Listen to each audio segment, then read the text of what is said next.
الإمام سلام الله عليه عندما كان يدرس في مسجد الكوفة وكان يحضر عنده كما قلنا 900 شيخ يروون الحديث، يتضح بأن جميع المذاهب الإسلامية قد تتلمذت على يد الإمام الصادق عليه السلام.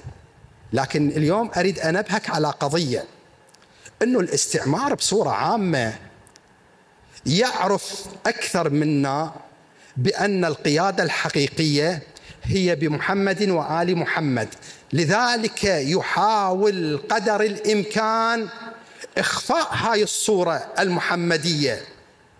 وإلا المذاهب الإسلامية، هذا أبو حنيفة اقرأ يقول لولا السنتان لهلك النعمان. هذا الشافعي يقول يا آل بيت رسول الله حبكم فرض من الله في القرآن أنزله، يكفيكم من عظيم الشأن إنكم من لم يصلي عليكم لا صلاة له.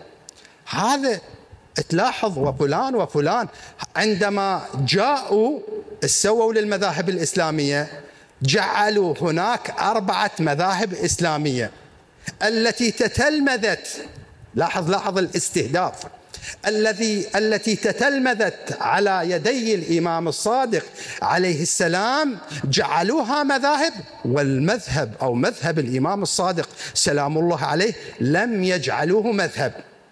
هذه قسمة ضيزة. تلاحظ أنه أكو فت قضية إذا الإنسان يدقق بها يلاحظ بأن هناك أيادي خفية لإبعاد القيادة الحقيقية عن موقعها. هذا ملاحظ. وأنتم اليوم إحنا حتى الحوزة العلمية تلاحظون أكو استهدافات للحوزة العلمية. ما من المعقول أخوان، ما من المعقول أمريكا وإسرائيل بريطانيا تعرف القيادة بالحوزة العلمية ولا تستهدف الحوزة العلمية، بل تريد تحجيم دور الحوزة العلمية من حيث تشعر أو لا تشعر. اليوم مثلا اليوم يقولون لك المراجع ال4 كلهم على العين وعلى الرأس، لكن باقي المراجع وين؟ باقي المراجع وين؟ الشيخ السند وين؟ السبحاني وين؟ اليعقوبي وين؟ الجواهري وين؟ أكو ضرب للحوزة العلمية، هذا بأيادي منه بأيادي خفية.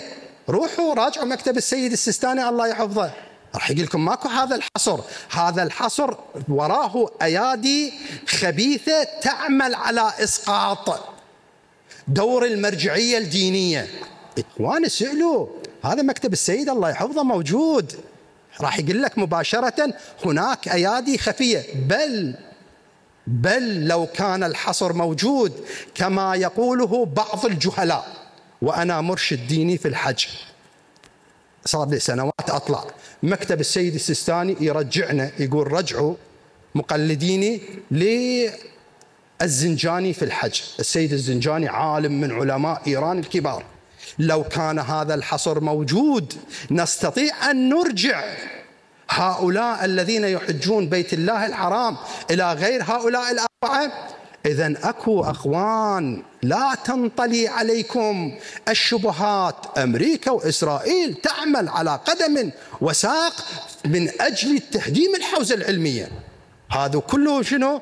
لهدم الحوزة العلمية. قيادتنا الحوزة العلمية بجميع مراجعها هاي قيادة عظيمة، هذا تراث الإمام الصادق عليه السلام. لا نسمح لأي فرد من الأفراد أن ينسف هذا التراث من عندنا، لأنه إذا استطاعوا أن يفككوا بيننا وبين الحوزة العلمية من خلال دس الشبهات استطاعوا أن يمزقوا الأمة، وإذا مزقوا الأمة انتهى ماذا؟